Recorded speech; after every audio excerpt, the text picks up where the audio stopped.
The throne room of King Xizor was small, too small, pondered Prince Xizor as he entered his father's court. Xizor was the spitting image of his father, with the exception that King Xizor had a large black tattoo which covered much of the right side of his face. "My son," said the king, "I am weary of this throne and crown. The burdens of leadership have taken their toll on me." "Weak fool," judged Xizor, "and I believe you are ready to bear it." Xizor knew this day would come and he dreaded it. His father was still in his prime by Feline standards and could rule another half-century before it was time to transition power. King Xizor of the Xizor family ruled the Xizor province of Feline, the third largest on the planet. Xizor privately mocked his father for his insignificance. "I am honored, father," Xizor uttered insincerely. "However, your leadership would lead to far greater prosperity for the province than mine. You are not yet at the summit of your rule, father. Why do you desire to lay down your title?" King Xizor sighed. "Your flattery and feigned humility will not dissuade me. You were born to rule, Prince Xizor. Even now your political skill undermines your wish to delay the inevitable. You are ready." Xizor knew he would not placate his father so easily, but sensed his father was hiding something. "There's more to your proposal, isn't there?" Xizor inquired. "Indeed. I've spoken with our neighbor, King Lemex. You see, he is without any sons, and with the recent passing of his queen, King Lemex is without an heir. He is willing to cede all of his territory to the Xizor province if you, Prince Xizor, marry his daughter, Princess Xiala. Your marriage to her will unite the two kingdoms into one. Following your wedding would be the perfect time for your coronation as king," his father insisted. Xiala, a woman he had not yet even seen face to face since he was a child. Even then they had never spoken. The recent hollows he had seen of her had led him to believe she was beautiful, maybe even the most beautiful woman on Feline. Xizor had no interest in marriage or ascending to the throne. All his life, Xizor had been groomed for this role, and he had wanted it for many decades. But that had changed when he joined Black Sun.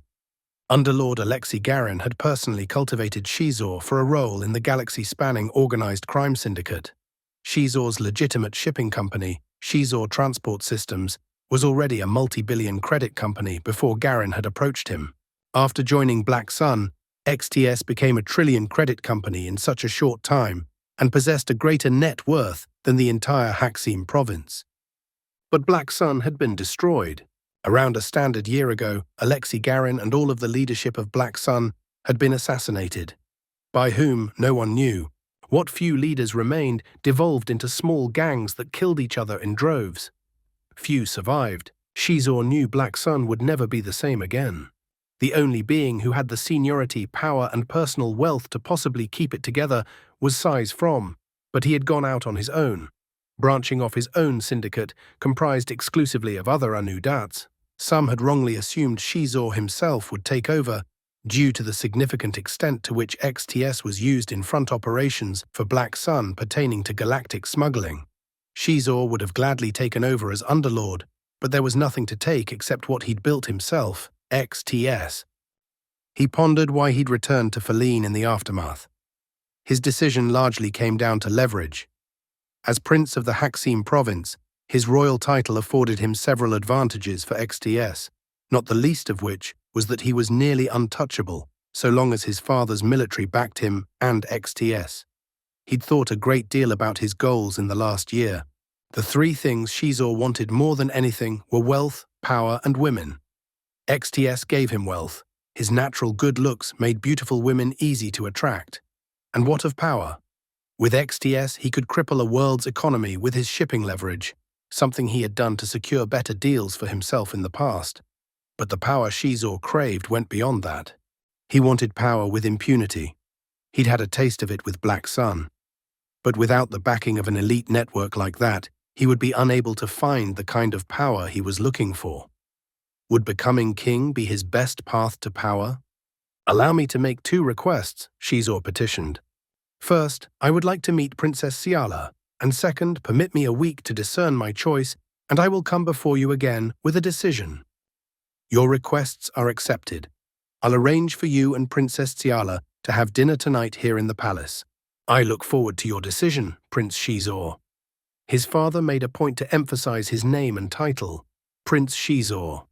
He may have been born into insignificant power, but Xizor knew he was destined to attain power of real significance. Xizor turned and left the paltry throne room. As he strode through the palace halls, he considered the benefits. Political power afforded him a military, not just the private security forces XTS withheld.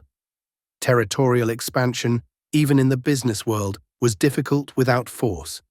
Being the ruler of the third largest province on Faline did not appeal to him, but marrying Xiala would gain him immediate territory, making him the ruler of the largest province on Faline. Xiala was beautiful and would make for a great queen, but Xizor hardly believed his relationship with her would be exclusive.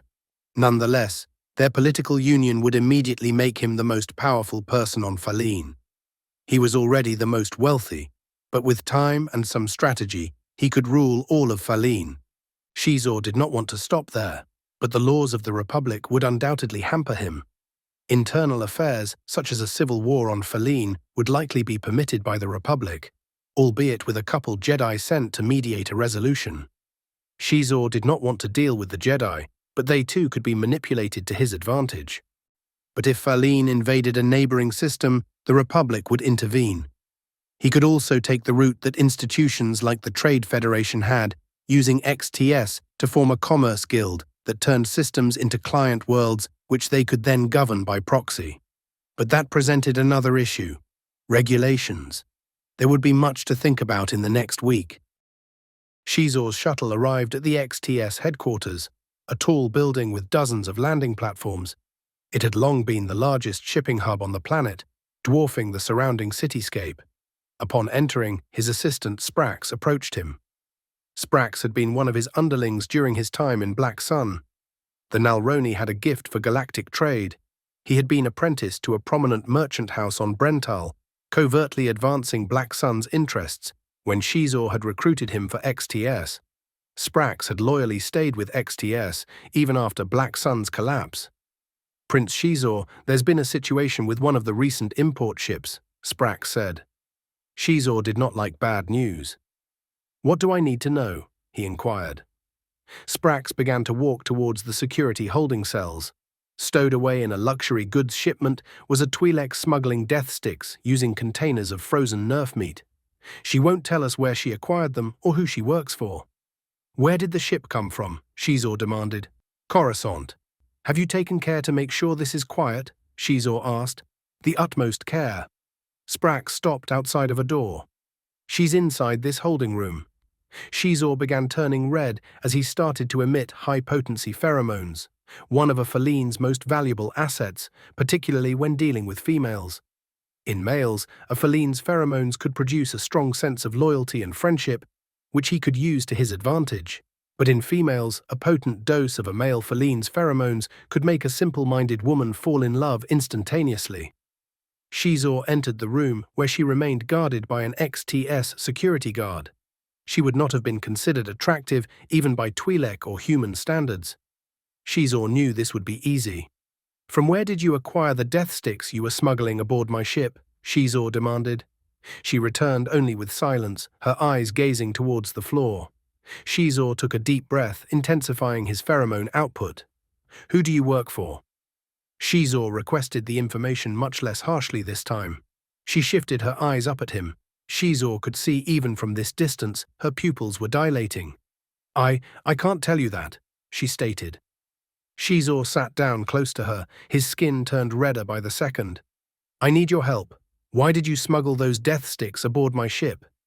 "To deliver them to my employer's contact here on Faline," she said plainly. "Is the contact someone I know? Perhaps you can introduce me."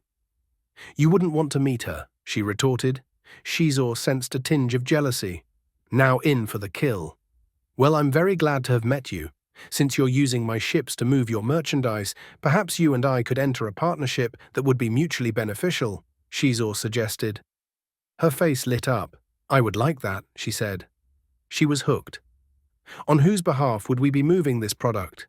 Xizor inquired as he placed his arm on her shoulders. "More than one person. I work for a lot of people," she teased. a slave whose station afforded her a sense of purpose, and no doubt with its fair share of rewards, Xizor intuited. Let's work backward then. Before coming here, my ship docked on Coruscant to deliver fuel and pick up luxury merchandise. What were you doing there? I delivered my luxury product to a nerf packer, she began to divulge.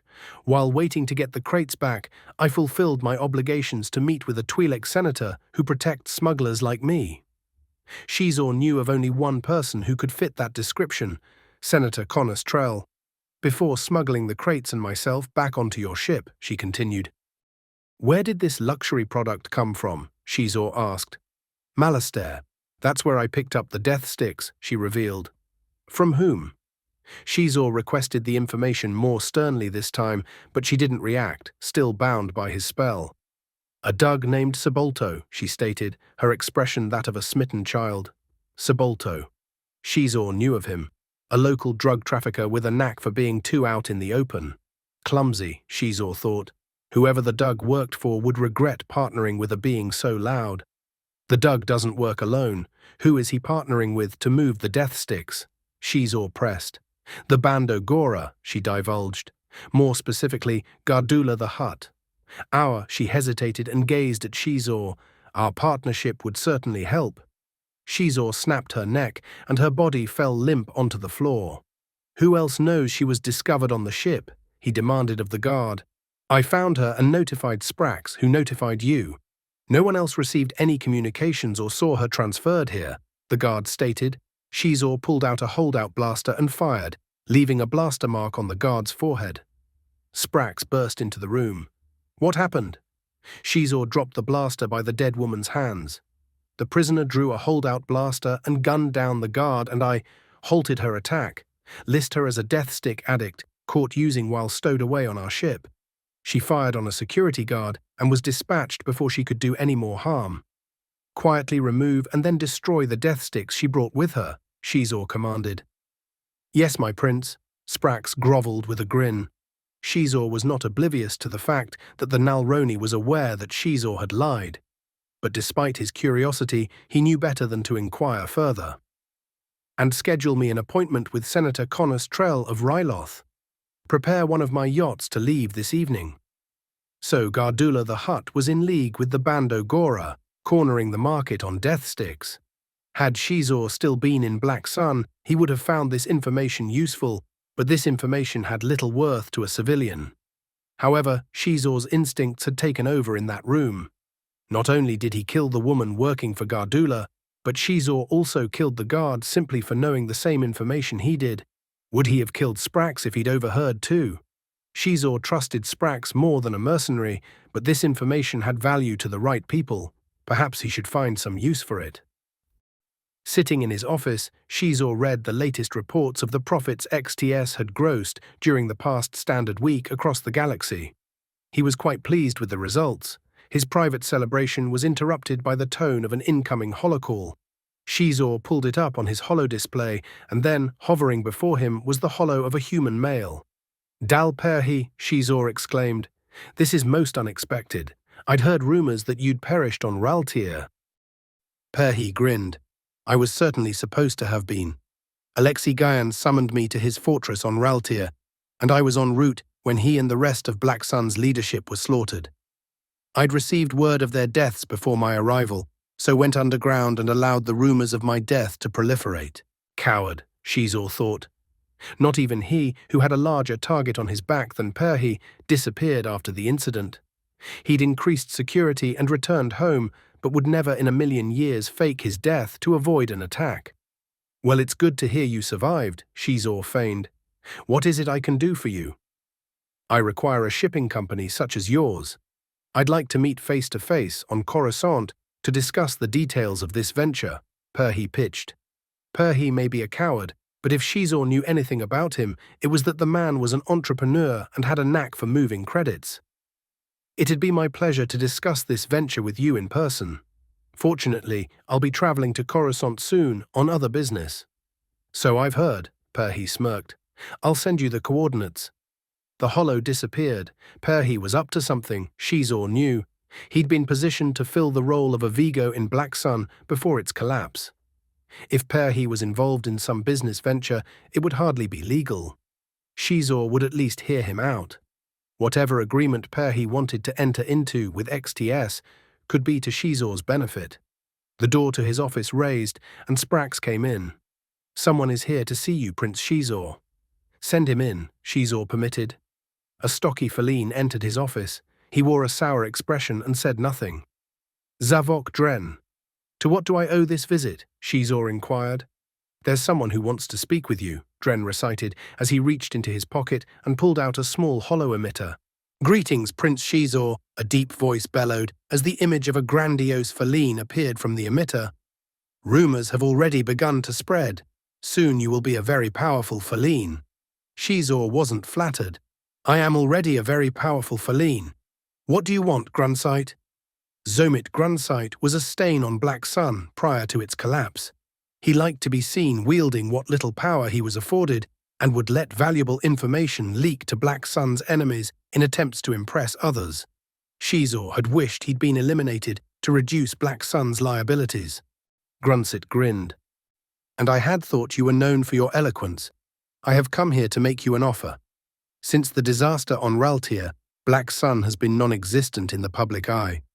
But I have revitalized it. Banding together here on Feline, I've formed a coalition of like-minded kindred who want to see a resurgence of the syndicate. I have been cultivating my Vigos, and I want the future King of Feline on my council. What do you say?" "I think," Xizor paused, "you are a fool.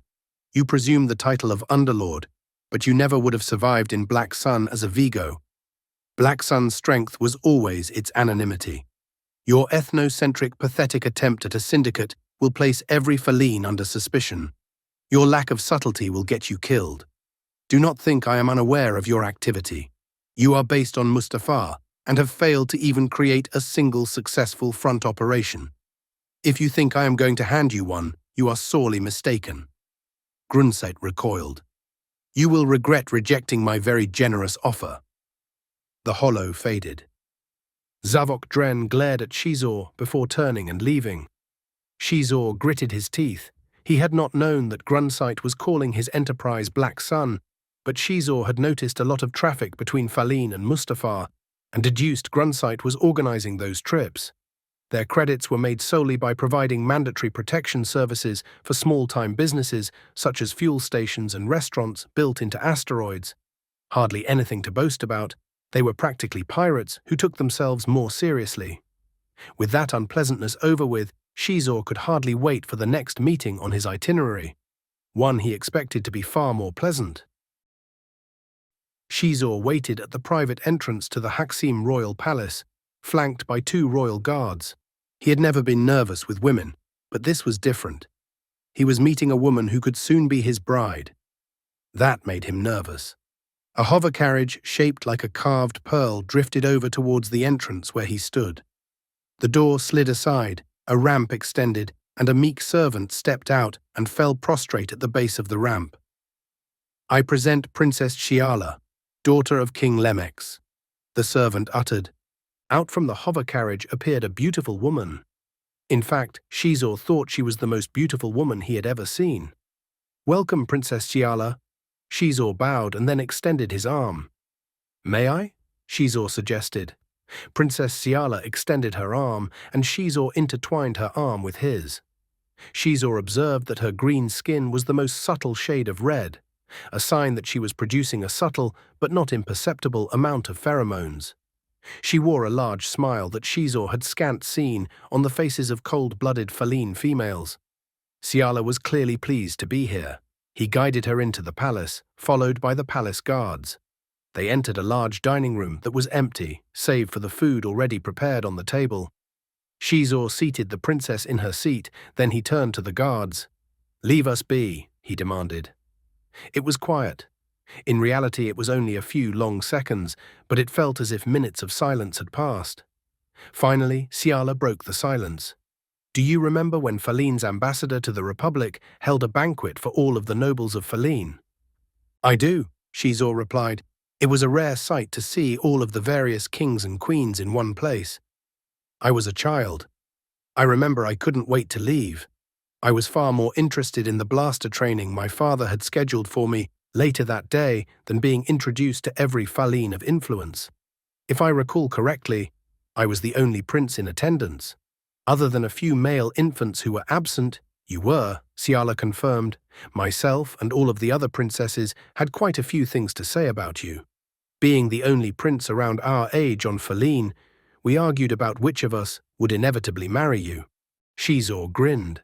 He had not been oblivious to the fact that being the only prince among his peers had led to a good deal of this throughout his life. And who won that little debate? He inquired. Most of the girls believed Princess Veronix would be the inevitable winner, solely because her father ruled the largest province and they assumed she would get whatever she wanted.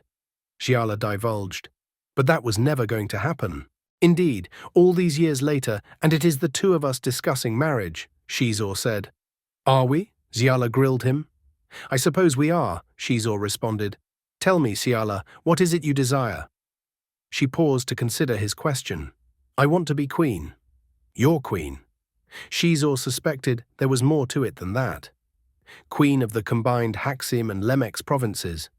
Queen of Faline, at least. I suspect you have your dreams set on an even greater goal, one you and I share. She postulated. Speak plainly, Xizor requested. You and I both know the Republic is failing. Strong leadership is required to keep the galaxy together. You, Xizor, are the strong leader the galaxy needs, and I want nothing less than to be queen to the most powerful man in the galaxy. Xizor was stunned. Had his ambitions been so easy to read, or did Xiala understand him better than anyone? Bold of you to say. What makes you think I want to rule the galaxy? After all, even becoming ruler of Faline would be challenging. It's the challenge you crave. I've seen it. You could never be content to rule just a province or a planet. Even ruling only a sector is too small a challenge for you. I know you will not be satisfied until you rule it all. And I want to be at your side, Xiala proclaimed. Say this is true in some part. Why should you be my queen and not someone else like Veronix? Xizor posited. Xiala let slip a small laugh. For starters, there are few, if any, other women in the galaxy who could qualify as your equal. But even if you did not think so of me, you'd think even less so of the other Faline princesses. She is bold, Xizor thought. What's wrong with the other princesses? Xizor inquired. Veronix is heir to the largest province on Faline, and Princess Xiaxol's father rules the wealthiest. Shortly after the ambassador's banquet, Xiala began. Veronix suffered chemical burns that made her appearance unbearable, and Xiaxol experienced brain damage, among other permanent injuries following an unfortunate fall. She countered. Additionally, Princess Yrix will never walk again, and Zemil is both blind and deaf. There's not a princess on Faline alive today without a major physical or mental defect, all the result of unfortunate accidents. Xizor was impressed. Her ruthlessness led him to think that her earlier claim of equality with him may not have been as far-fetched. I see now this arrangement is not our father's doing, but yours. I sense there's even more that you've orchestrated. Have you ever wondered why you're the only prince on Faline? All of the other male nobles met with untimely deaths in childhood. Accidents can be so common. She feigned sympathy. But with no other male heirs, assuming they're still alive, the kings of all of the other provinces will be far more amenable to ceding their territory to you when the time comes. You could conquer Faline far easier without the competition, and that time should come very soon. I had a small team of scientists develop a virus, one that can only be digested, is not contagious, and remains dormant for years. I've managed to get lethal doses into the food of every Faline noble outside of our respective houses. Even if the other nobles resist your expansion, they will not be around in only a few short years. She was brutal. Xizor loved it. He suspected the recent passing of Xiala's mother had also somehow been a part of her plan. You have done a great deal of preparation, I see. How do you intend to conquer beyond Faline? He wondered. That is a plan we can create together, Prince Xizor. First, you have to marry me. Until then, I have a gift for you. She revealed a small blade, probably hidden in her dress, and passed it to Xizor. This blade is a ceremonial relic my father gave me. It's surprisingly sharp. I've used it to remove inconvenient people. Accept it as an engagement gift and symbol of my commitment. Xizor took the blade. I'm leaving for Coruscant on a business trip tonight. I would like it if you joined me. Xizor offered. As much as I'm sure we would enjoy that, you'll have to wait until after the wedding to whisk me away with you on your private yacht. I know your reputation, Xizor. Don't get any ideas with any other females while you're away, she threatened. Now that you're involved with me, I expect exclusivity. And Xizor believed it. He knew, looking into her eyes, that any sign of infidelity would be a death sentence. Looking at Xiala now, Xizor did not think he would miss the other women of the galaxy. You have my word, Xizor promised. The trip to Coruscant was uneventful. Xizor largely spent his time thinking of Xiala. While Xizor had retreated from exerting his power in the galaxy, Xiala had been proactive. Her plans were well thought through and executed, and Xizor admired her for it. Her successes had opened up new opportunities for him, and with her collaboration, he believed their goals could be achieved. But first, he had to deal with the trouble the Bando Gora was causing on Faline. Xizor's yacht made course for a landing platform in the Senate district. Xizor saw a building not far from the Senate complex, which caught his eye. The Farfalla skyscraper. Once a towering symbol of the Republic, it had fallen into disarray in recent centuries and had been shuttered for years. A shame that such a place so close to the seat of galactic power got so little use. Xizor made a mental note to look into what the current value of the property was. His yacht docked on a landing platform in the shadow of a tall apartment building. Prince Xizor, this is an unexpected pleasure. Senator Connus Trell welcomed Xizor with a politician's smile. I was quite surprised to see your request for an appointment. It will be a few more standard years before Ryloth's contracts with XTS expire. I came to discuss a few amendments to our current agreement that will be beneficial to us both and cannot afford any delay. But no need to rush into discussions. Shall we sit? Xizor suggested. Trell bowed and sat with Xizor. This is an excellent residence you have. A bit more expensive than the average Republic senator can afford, Xizor said. His implication was not lost on Trell. Oh, you know, politics has its perks, Trell said, brushing it off. No doubt, Xizor took a drink. A royal like yourself would know all about that, Trell asserted. How has governance on Faline been of late? Xizor sighed. XTS relocating its headquarters to Faline has led to economic growth which has kept the citizenry happy. Though more traffic in and out of Faline has led to some undesirable ramifications. Such as galactic invalids looking to take advantage of a growing economy. Recently, a Twi'lek woman was found with a shipping container of death sticks stowed aboard one of my ships, Xizor stated. Surely you don't presume that the death sticks came from Ryloth? Of course not. Xizor paused and glared at Trell. They came from Coruscant. Xizor let the unsaid accusation hang in the air. Trell looked unsure, probably debating which lie would suit him best. Before you lie to me, assume I know the truth. I swear to you I had no idea she'd stow away on one of your ships or where her destination was. All I knew is that after she left here, she was going to pick up some Nerf containers lined with the death sticks and take them wherever they were meant to go. You mean wherever Gardula wanted them to go? Xizor's accusation hung in the air. Fear gripped Trell like a restraining bolt. Your smuggling friend told me everything. My demands are simple. Make it your personal responsibility to prevent any more of the Bando Gora's death sticks from making their way to Faline, Xizor commanded, jabbing his finger into Trell's chest. Bando Gora? Trell feigned ignorance. Do not lie to me, Trell. I know that you, in some small but not insignificant part, are working with Gardula and the Bando Gora to move these death sticks, Xizor accused. Who are you to lecture me? It was you who oversaw Black Sun's distribution of Rill spice coming from Ryloth. My agreement with the Bando Gora is no different than the agreement you and I had with Black Sun, Trell insisted. Take them anywhere you please, but if I see even one more of the Bando Gora's death sticks on Faline, I will hold you personally accountable, Xizor threatened. I have their protection. There's nothing you can do to me without putting a target on your back, Trell countered. Now, unless you have a serious proposition regarding XTS's contract with Ryloth, I suggest you leave. Xizor towered over the Twi'lek. Here is my one and only proposal. The young Twi'lek girl is dead. I've managed to have her body hidden somewhere in this apartment. Agree to my terms now, or I will see to it that she will be found and the headline, "Dead Prostitute Found at Senator's Residence," will be all over the holonet by tomorrow. Perhaps that's not enough leverage for you. If even one death stick is found on Feline, I will have all XTS ships cease doing any business on Ryloth and personally blame you. Do you think you'll survive the next election with food and supply shortages in addition to a personal scandal unfolding simultaneously? And if that fails, what do you think would happen to you if Gardula knew that information regarding her involvement with the Bando Gora was leaking and you were the source? Gardula has been known to feed those who displease her to her pet Krite dragon. Do we have an understanding?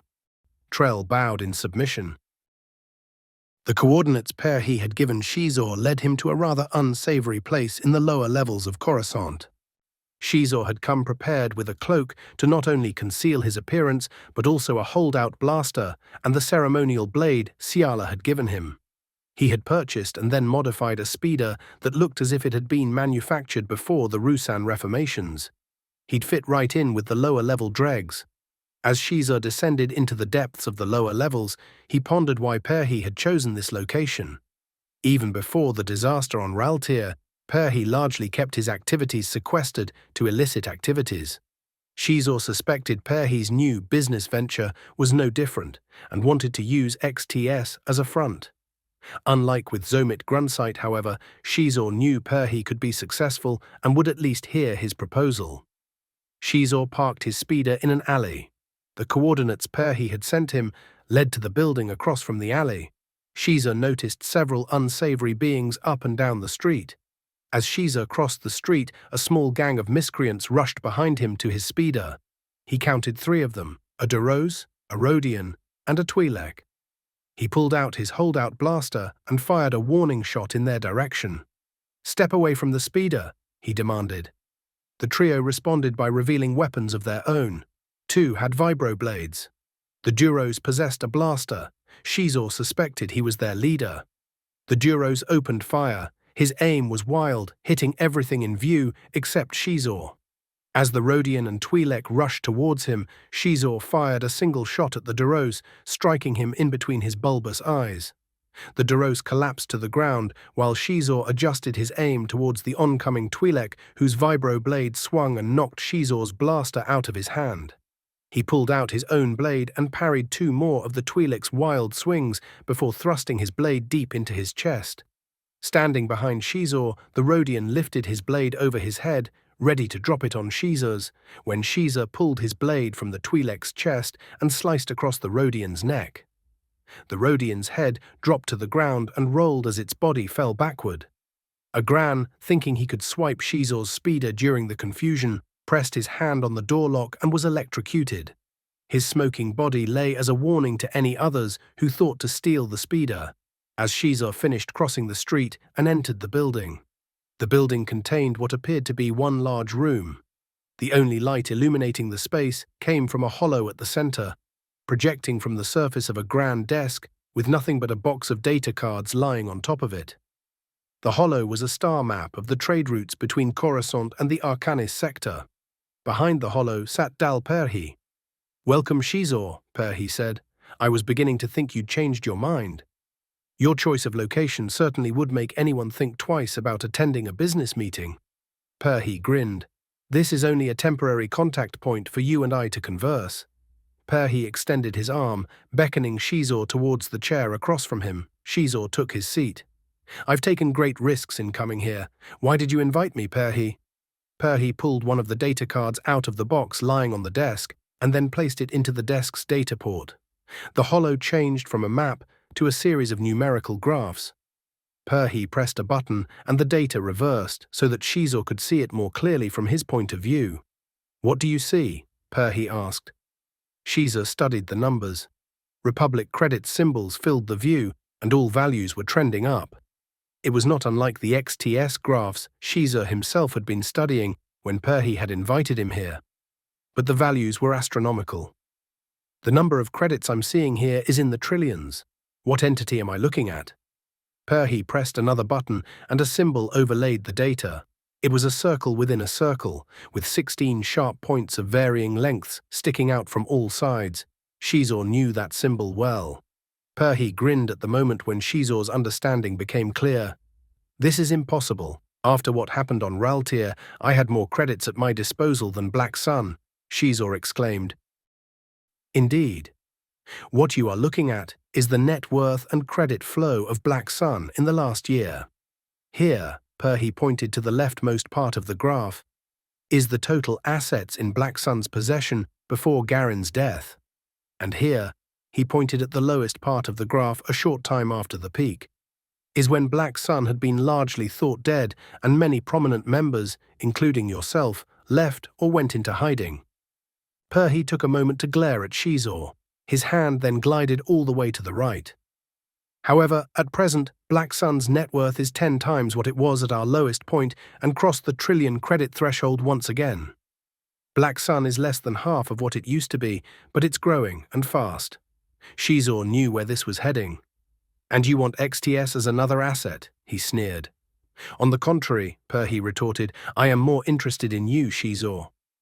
You may use XTS however you wish, but what I need is a being who can lead, negotiate, and operate in the civilian world with little suspicion. Alexei Garin's hubris was that he believed he could operate Black Sun in plain daylight and not suffer retaliation. He, his Vigos, and other senior leaders died on Raltier because they did little to conceal their boldest operations. I, and more importantly, the Vigos, would like your return to Black Sun because you are subtle and effective.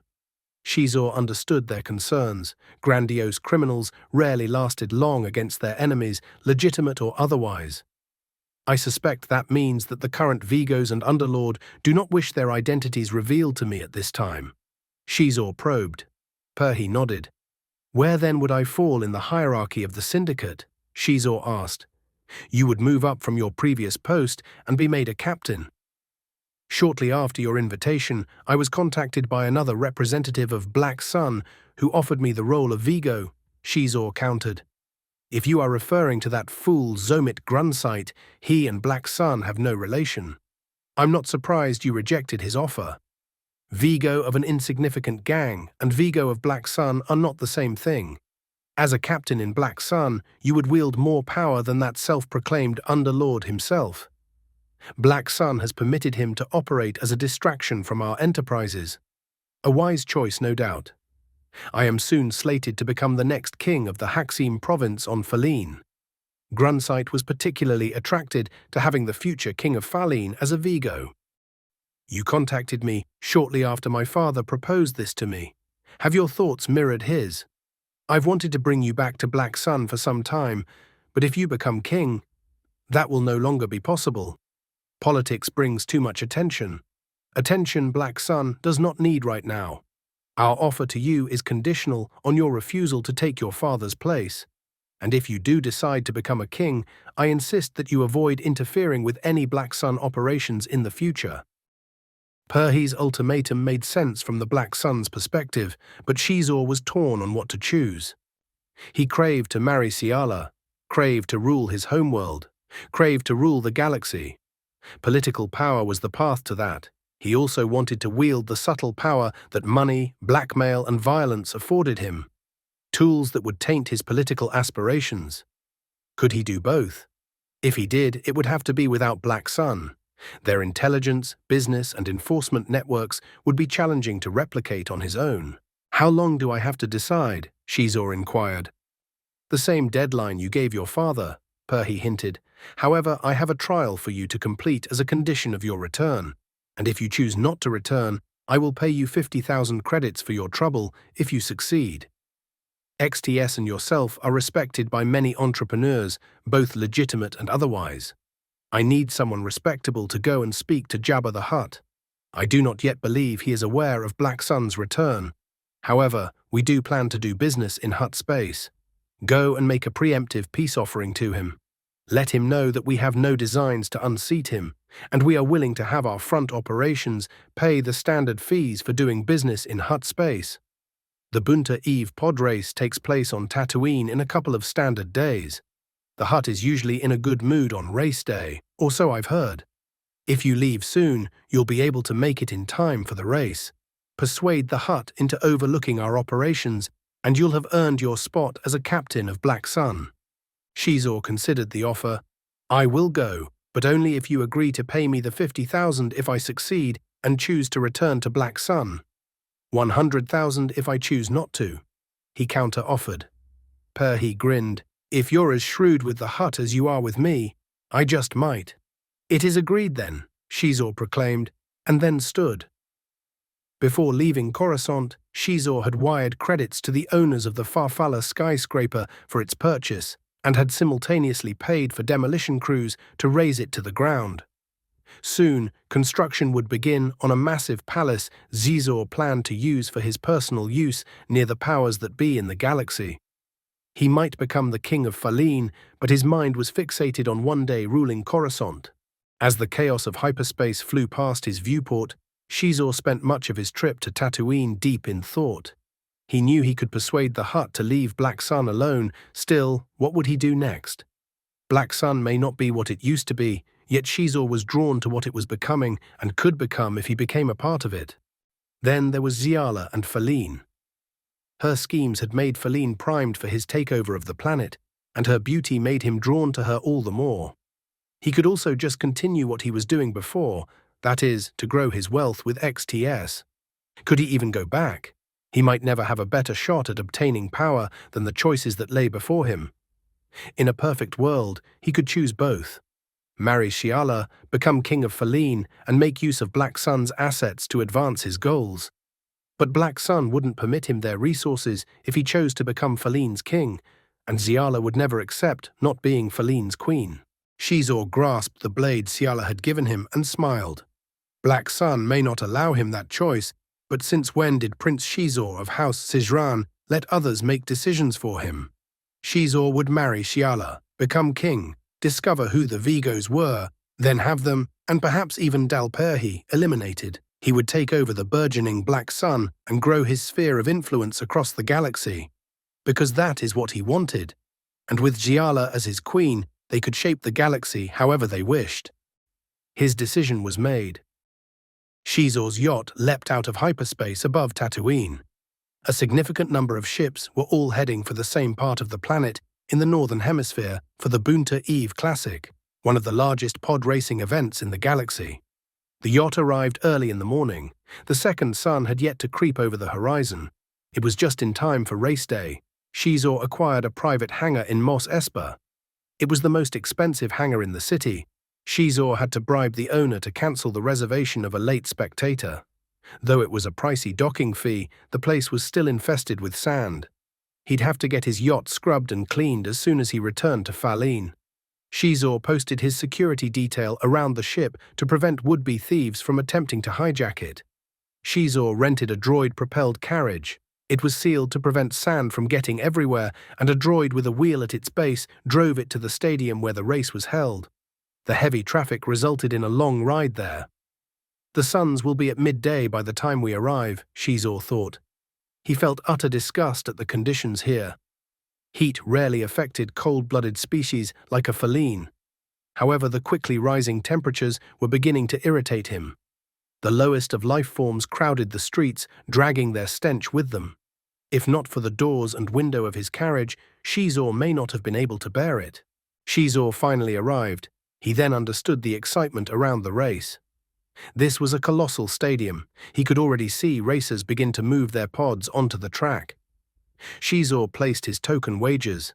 He was surprised to see an 11-year-old child racing today. He would be surprised if the boy survived. Needless to say, he bet against that child. Given the popularity of pod racing on Malistar, Xizor, who knew very little about the sport, gave an edge to the Gran and the Dug, two species that populated that planet. Xizor had heard that Dugs were measurably less intelligent than Grans, so Xizor placed a slightly higher probability that the Gran Morhonic would win, but bet a fair amount on the Dug Sebulba nevertheless. The race began quickly after he placed his bets. He began walking up the stairs of the stadium to the box reserved for high-paying guests. The racers had finished their first lap. Xizor turned and saw that Morhonic was not among those who had finished the first lap. A shame, Xizor thought.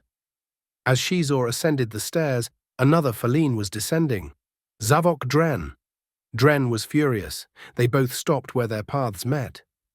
Dren spoke first. "I expected you would still be on feline.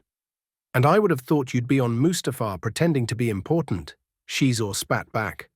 Dren gritted his teeth, and then a grin crept in. "After Princess Xiala's accident, I'd expect you and the whole Xizran family to be in disarray. Why are you here and not there?" Xizor froze. It might have been the first time he'd felt worried about another person. "What accident?" Xizor demanded. "You really don't know, do you? The fuel tank ruptured on her hover carriage a few days ago, the same day in fact that you rejected our generous offer. She survived the initial explosion before burning to a crisp on the street," Dren gloated. Xizor knew this was Dren's doing. The smug and callous way he informed Xizor of her accident made him sure. Xizor's cold blood began to boil. "Enjoy the race," Dren said, brushing past Xizor. Xizor stood as still as stone.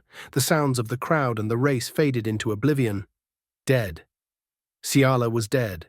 Xizor knew at that moment he would never again encounter a woman he could call his equal. He would never again open his heart to another woman. And with Xiala's plots to wipe out all of the other royals on Feline, his plans of continuing the monarchy without her crumbled. Zavok Dren had taken that from him. Zomit Grunsite had probably instructed him to do so. They would both pay. Xizor's thoughts were interrupted by the audience roaring. Xizor turned and found that the first pod had finished the race. The boy, thought Xizor. Statistically, this result should have been impossible. Xizor could not have made worse bets. He resented the boy, but the hatred he felt for Skywalker paled in comparison to the hatred he harbored towards Zavok Dren. Xizor spotted Zavok Dren departing at the base of the stadium. Xizor followed. Zavok Dren made his way beneath the stadium and was below Jabba's box.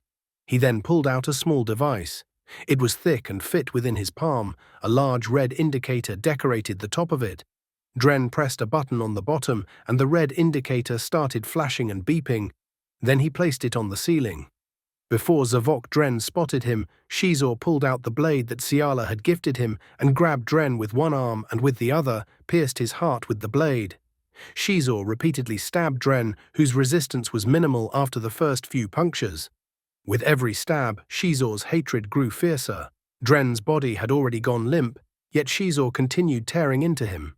Once Xizor realized he was dead, he let the other Feline's limp body drop to the ground. The rush he felt taking this foul man's life was exhilarating. Xizor grabbed a fistful of his hair and scalped Zavok Dren. In Feline's ancient past, warriors would scalp the hair of defeated enemies and keep them as trophies. Today it was considered a barbaric practice from the pages of history. Xizor did not intend to keep the hair as a trophy, but wanted his body found this way. Word would get back to Zomit Grunsite, and he would know that Xizor was out for blood. Xizor would find a way to get Grunsite killed. In the meantime, Xizor had a hutt to entertain. He had been careful not to get any of Dren's blood on his clothes, and remained successful in doing so. He wiped the blood off of his blade and his hands on a nearby curtain. Xizor disarmed and removed the device he presumed was an explosive, and proceeded to the hutt's box. Xizor entered the box Jabba the Hutt sat in. The other Hutts and scum had already left. The only beings remaining were his Twi'lek majordomo Bib Fortuna, a few Gamorrean guards, and Jabba's translator droid. Xizor had never seen a Hutt this close before. They smelled and looked as disgusting as their reputation purported. The Hutt was snacking on some creature that would have been viewed as vermin by any respectable being. Seeing the obtuse slug before him, Xizor pondered how Hutts had ever been wielders of such power. The answer, of course, was clear to him. Even a small amount of money could be twisted to serve them. Hire some muscle, keep them divided and self-interested, and then use them to force others to do your bidding. Hutts may have been disgusting, but they were also intelligent. They knew how to move credits and manipulate beings of lesser intelligence with them. To some extent, this is what all powerful people do, Xizor included, to maintain their power. Hutts, however, had to be good at it, as they didn't have the charm, attractiveness, or physical strength other elites possessed that made their power easier to maintain. The fact that the Hutts were the de facto government on a plethora of worlds alone was a testament to their skill. Xizor did not view any Hutt as his equal, but he would be sure to study them and not take his beauty, strength, or charm for granted. Chuba uba ta ji, the Hutt said in Huttese. Xizor knew how to understand Huttese, but he loathed the language and rarely listened to a word they said. It was coarse, rough, and irritating to his ears. Beings who spoke it natively were vulgar, and Xizor found them to be crude. But Xizor had learned long ago how to extract what he wanted from unpleasant beings without showing his disgust. "The great Jabba would like to know what you want from him, Prince Xizor," the translator droid said. Xizor bowed, feigning respect.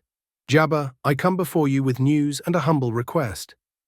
Xizor stood back up and took a few steps toward the hut, startling the guards. Xizor raised a hand to ease them. "I have learned of a plot against you and your interests. Gardula the Hutt, who has long been in opposition to you, has allied with the Bando Gora." Jabba began to laugh. Bib Fortuna joined him. Even the guards snickered. "Hoo hoo hoo," Jabba mocked. He spoke again in Huttese. "The great Jabba says that he has known of Gardula's involvement with the Bando Gora for some time now." The droid repeated. Jabba spoke again. "However, your willingness to make such a bold claim, not knowing this, has earned you his respect. What is your request?" The droid continued. Xizor concealed his embarrassment at their mockery. "I come to speak on behalf of Black Sun." Jabba interrupted him, laughing once again. He then uttered in contempt, "The great Jabba has already turned away Zavok Dren, representing Black Sun today. He will hear no further." The droid translated. The guards began to move towards Xizor. He planted his feet and said, "I do not represent Zomit Grunsite, and Zavok Dren is dead at my hands." Xizor pulled the hair he had scalped from Dren out from under his robe as proof. Jabba recalled his guards and listened. Xizor continued, "I spotted him planting this explosive device below this very room when I killed him. Zomit Grunsite and his fools have appropriated the name of Black Sun, but they are nothing more than a small gang of womp rats," Xizor uttered. Jabba gave a command to Bib Fortuna, who approached Xizor, took the hair from his hand and replaced it with a bag of credits. The droid followed his speech saying, "Jabba thanks you." Zavok Dren demanded Jabba submit all of his resources to Zomit Grunsite and threatened retribution if he did not comply. The great Jabba placed bounties on Zavok Dren and Zomit Grunsite as soon as Zavok Dren left. "Though you are not a bounty hunter, Jabba is happy to compensate you for doing this service for him." Jabba must have thought Xizor had seen the bounty and assumed that's why he killed Dren. The true reason was far more personal, but Xizor would play along. "It was my pleasure to eliminate one such pretender. I am here on behalf of the true Black Sun, which has endured despite someone's best attempt to eliminate it." Xizor had Jabba's attention now. The Hutt relaxed and took a puff of his hookah, then strung together another sentence. The droid translated, "That attempt may have been something Alexi Garin brought on himself. You may not have been aware, but the very same conspiracy you informed Jabba of included Black Sun and Alexi Garin. The Bando Gora, Gardula the Hutt, and Black Sun allied against many powerful people, including Jabba himself. If what the Hutt said was true, many things made more sense. Alexi Garin had made a target of himself, and Black Sun had paid the price. So you were involved in the massacre on Raltier?" Xizor interrogated. Jabba gave an explanation, and the droid repeated, "The great Jabba was not involved in any retribution against Black Sun. Whoever was behind that attack did so on their own." Xizor suspected Jabba knew, or at the very least suspected, who was behind the attack. He would file away the information and investigate further at a later time. "I believe you. My apologies that the Black Sun of old made an enemy out of you," Xizor said.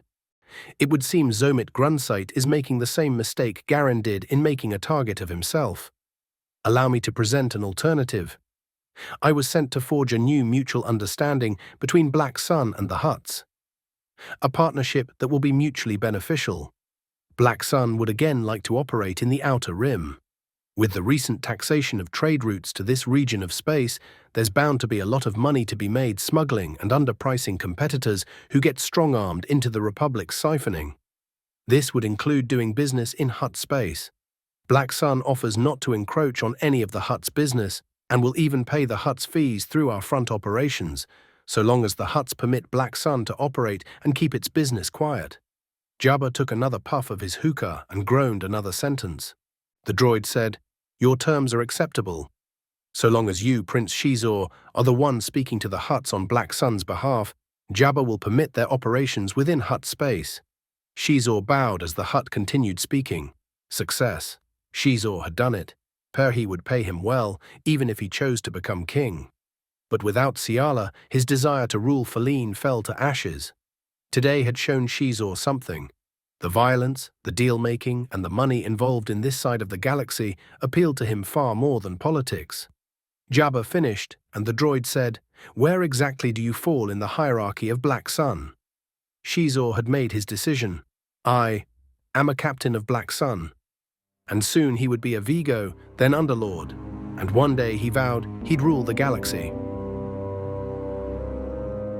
Read the full tales from the Boonta Eve Classic Collection, link in description, on AO3. For files to print your own copies and more fan-made EU stories like this one, check out Re-Expanded, the Discord community continuing the legacy of the EU here. Link in description.